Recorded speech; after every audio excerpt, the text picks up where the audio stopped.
আসসালামু আলাইকুম। আশা করছি এই মুহূর্তে যে যেখান থেকে আমাকে দেখছেন সবাই আল্লাহর রহমতে ভালো আছেন। আলহামদুলিল্লাহ আমিও ভালো আছি।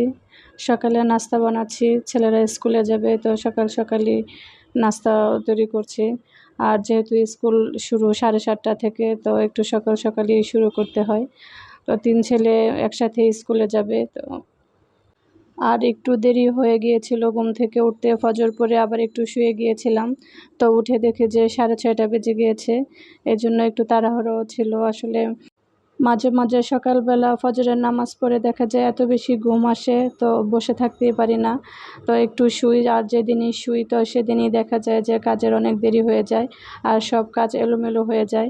আর ফজরের পরে যদি না শুই তাহলে দেখা যায় কাজগুলো খুব সুন্দরভাবে গুছিয়ে নেওয়া যায়। আর হাদিসে কিন্তু এসেছে যে সকালের কাজের মধ্যে আল্লাহ তাআলা বরকত দেন। আর এটা কিন্তু সত্যি যে সকালবেলা কাজ শেষ করতে পারলে দেখা যায় যে কাজগুলো খুব তাড়াতাড়ি শেষ হয়ে যায়। আর যে সময় কাজ দেরি হয়ে যায় তো সেদিন মনে হয় যে সারাদিন আর কাজই শেষ হয় না। তো রুটিগুলো বানিয়ে ফেলেছি, ভেজেও ফেলেছি। এখন 3 ছেলেকে ডিম পোচ করে দিচ্ছি। তো একেকজনের একেক রকম করে ডিম পোচ করতে হয়। আর মেজো ছেলে পেঁয়াজ মরিচ দিয়ে ভেজে খায়। তো আজকে আর পেঁয়াজ মরিচ দিয়ে দেইনি, এভাবেই দিয়েছি। তো ও বলছিল যে আজকে এভাবেই দাও, যেহেতু টাইমও নেই, একটু দেরি হয়ে যাবে। তো তাড়াহুড়া করে ওকেও এভাবেই দিয়ে দিয়েছি। ঘরে কোনো সবজি বা ভাজি করলে দেখা যায় রুটি দিয়ে খাওয়া হয় না। আমি ছাড়া আর কেউই খায় না। তো বাহির থেকে যখন সকালবেলা নাস্তা আনা হয় তখন কিন্তু বাহিরের সবজি, ডাল, তারপরে নেহারি এগুলা খুবই ভালো খায়। কিন্তু বাসায় কিন্তু যখন সবজি করি তখন সেই সবজি দিয়ে কিন্তু ছেলেরা রুটি খায় না, বাহিরেরটা ঠিকই খায়।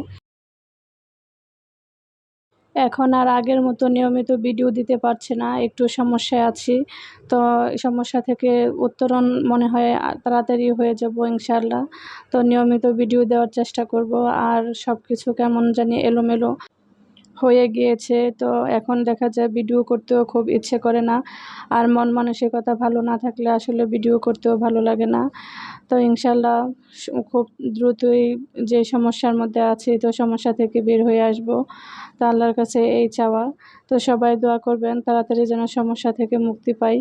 বেশি টেনশন বা মন খারাপ থাকলে দেখা যায় আমার কোনো কাজই করতে ভালো লাগে না। তো কোনো রকম কাজগুলা শেষ করি, রান্নাবান্না করি, যেহেতু খেতে হবে, বাঁচতে হবে। তো এইভাবেই দিনকাল চলছে আরকি। তো রান্নাঘরের কাজগুলা সেরে নিচ্ছি। আর সকালে নাস্তা করার পরে দেখা যায় রান্নার কাজটা সেরে নেই। আর এখন দুপুরে রান্না করতে এসেছি। তো দুপুরে রান্নার জন্য এসে একটু রান্নাঘরটাও গুছিয়ে নিচ্ছি। সকালে যেহেতু রুটি বানিয়েছি আর রুটি বানানোর সময় আটাগুলা খুব উড়ে। আর যেহেতু উপরে ফ্যান ছাড়া থাকে তো বাতাসের কারণে পুরা রান্নাঘরটাই দেখা যায় আটা দিয়ে একদম সাদা হয়ে যায়। তো একটু মুছে পরিষ্কার করে নিচ্ছি। আর এই কাজটা দেখা যায় প্রতিদিনই করা হয়। আর এই সকালে নাস্তা শেষ করে আমি ঘরের পুরা কাজ সেরে নিয়েছি। একদম বিছনা-টিছনা গুছিয়ে ঘর ঝাড়ু দিয়ে ঘর মুছে নিয়েছি। সব কাজ সেরে রান্নাঘরে এসেছি। তো রান্না করে নেব দুপুরের জন্য। তো এসে দেখি তেলের বোতলটা খালি হয়ে গিয়েছে। তো একটু তেলও ঢেলে নিলাম। যখন বেশি তেল দিয়ে রান্না করতে হয় তখন এই তেলের জারটা থেকে তেল ঢালা একটু সমস্যা হয়ে যায়। কারণ এটা দিয়ে অনেক কম তেল পড়ে। কিন্তু কম তেলের রান্নাগুলা যখন করি তখন এটা দিয়ে সুবিধা হয়। তো এইজন্য ভাবছি যে আরেকটা তেলের জার আমাকে কিনতে হবে। আর আমি যখনই রান্না করি তো রান্না করার আগে চুলার চারপাশটা এভাবে মুছে নেই। আমার কাছে কেন জানি মনে হয় যে আ অপরিষ্কার হয়ে থাকে। তো রান্না করতে গেলে জানি কেন ভালো লাগে না। তো সবসময় আমি এই কাজটা করে নিই। যখনই রান্না করি তো রান্নার আগে আমি চুলাটা পরিষ্কার করে নিই। আর এই ইন্ডাকশনে যেহেতু রুটিটা ভেজেছি তো ইন্ডাকশন চুলাটাও পরিষ্কার করে নিয়েছি। আর সকালের নাস্তাটা বেশিরভাগ সময় আমি ইন্ডাকশনেই করি। কিন্তু দুপুরের রান্নাটা দেখা যায় ইন্ডাকশন আর চুলা ২ টা মিলিয়েই করি। আর এভাবে করলে দেখা যায় যে গ্যাসটাও সাশ্রয় হয়, তারপরে বিদ্যুৎ বিলটাও কম আসে। আর আমার গ্যাসের চুলা থেকে ইন্ডাকশন চুলাটাই বেশি ইউজ করা হয়।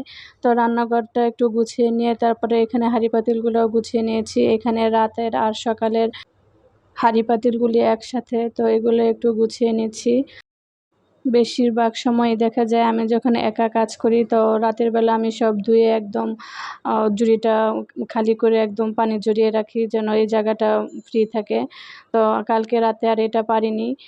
অনেক বেশি টায়ার্ড লাগছিল তো এভাবেই রেখে দিয়েছিলাম। আর সকালে যা জমেছিল তো সবকিছু একবারে ধুয়ে এখন গুছিয়ে নিচ্ছি। একা হাতে কাজ করলে দেখা যায় কাজ গুছানো থাকে ঠিকই, কিন্তু অনেক বেশি কষ্ট হয়ে যায়। আর একা একা কাজ করতে হয় কারণ হেল্পিং হ্যান্ড বা ঘরে হেল্প করার মতো কেউ থাকে না। তো সব কাজ যখন একা নিজেকে করতে হয় তখন অনেক বেশি কষ্ট হয়ে যায়। আগে ঠিকই পারতাম, কিন্তু এখন আর পারি না। আর আমার এই প্লেট রাখার র্যাকটা এখানে রাখার কারণে দেখা গিয়েছে অনেকটা জায়গা নষ্ট হয়ে গিয়েছে আর আমার কাজ করতেও অনেক বেশি অসুবিধা হয়। তো এখান থেকে যে এটা আমি কোন জায়গায় রাখবো ঠিক জায়গা পাচ্ছি না। আর আমার রান্নাঘরটা বড় হলেও কিন্তু সুবিধা অনুযায়ী না। এজন্য একটু কাজ করতে অসুবিধা হয়। আর যেহেতু ক্যাবিনেট নাই, তো ক্যাবিনেট না থাকার কারণে আরও বেশি প্রবলেমে পড়ি। তো দুপুরে রান্না করছি, মিষ্টি কুমড়া ভাজি করছি আর যে কাঠকচু আমরা কাঠকচুই বলি, তো সেটা ভেজে নিচ্ছি। আর একটা শুটকির তরকারি রান্না করব পাঁচমিশালি সবজি দিয়ে। তো এই শুটকিটা অনেকদিন ধরে খেতে মন চাচ্ছিল সবজি দিয়ে পাঁচমিশালি, তবে করব করে আর করা হচ্ছিল না, যেহেতু সবাই পছন্দ করে না ঘরের। আমাকে আর আমার হাজব্যান্ডকে খেতে হবে। তো নিচে যেহেতু আমার দেবর থাকে, তো আমার জাও পছন্দ করে, দেবরও পছন্দ করে। তো এই জন্য ভাবলাম যে একটু বেশি করেই রান্না করি, তো ওদের এখানেও পাঠাবো। আর এখানে আমি নিয়েছি করলা নিয়েছি, তারপরে বেগুন নিয়েছি, চিচিঙ্গা নিয়েছি, আর আলু নিয়েছি, কাঁকরোল নিয়েছি। তো এই সবজি আর কি। আর আমি এখানে রসুনগুলা গোটাই রেখেছি, আস্ত রেখেছি আর কি, কোনো কাটিনি। তো এভাবে রান্না করলে দেখা যায় রসুনটা খেতেও ভালো লাগে। তো আমি প্রায় এভাবে রান্না করি। আর আমি এটা বাঁশপাতা শুটকি দিয়ে রান্না করব।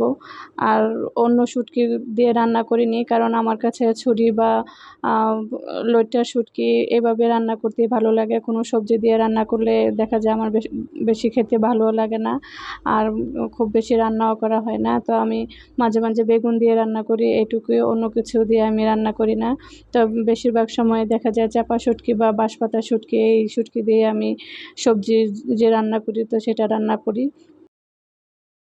আর আমি শুটকি, তারপরে রসুন আর পেঁয়াজ একসাথে ভেজে নিয়েছি ভালো করে। তারপরে একটু পানি দিয়ে হলুদ মরিচ দিয়েছি যেন হলুদ মরিচটা পুড়ে না যায়। আর একটু হলুদ মরিচ দিয়ে ভালো করে কষিয়ে নিয়েছি যেন শুটকিটা ভালো করে কষানো হয়, একটা বাজে বা বিশ্রী গন্ধ না থাকে। আর আমি একটু ধাপে ধাপে সবজিগুলা দিব যেন বেশি সিদ্ধ না হয়ে যায়, যেহেতু বেগুনটা একটু নরম আর চিচিঙ্গাটা একটু নরম। তো আগে একসাথে দিলে দেখা যাবে বেশি সিদ্ধ হয়ে যাবে বেগুন আর চিচিঙ্গা। তো যেগুলো একটু শক্ত টাইপ সবজি তো সেগুলো একটু আগে দিচ্ছি। এখানে আমি আলু, কাঁকরোল আর করলা একসাথে দিয়ে দিয়েছি। তবে কাঁঠালের বিচি দিলে খুব বেশি ভালো লাগে। আর আমার কাঁঠালের বিচিগুলো সব নষ্ট হয়ে গিয়েছে, তাই কাঁঠালের বিচি আর দিতে পারিনি। এইভাবে এই সবজিটা রান্না করছি। অনেক অঞ্চলে অনেকভাবে শুটকি রান্না করে খায়, তবে আমরা শুটকিটা এভাবেই রান্না করি। আর অনেকে দেখি শুটকি মানে ঝোল রান্না করে, তো ওইভাবে আসলে খেতে পারি না। তো একেক অঞ্চলের রান্না একেক রকম হয়। তো আমাদের নরসিংদীর অঞ্চলের রান্নাটা ঠিক এইরকমই, যারা নরসিংদীর অঞ্চলের আছেন বা জানেন। আর আমি এই সবজিটা রান্না করতে কোনো পানি ব্যবহার করিনি। তো চুলাটা একটু ধিমিয়ে রেখেছি। আর এভাবেই সবজিটা সিদ্ধ হয়ে গিয়েছে। আর সবজি দেখে যে পানিটা উঠেছে তো সেই পানিটা দিয়েই সবজিটা সিদ্ধ হয়ে গিয়েছে।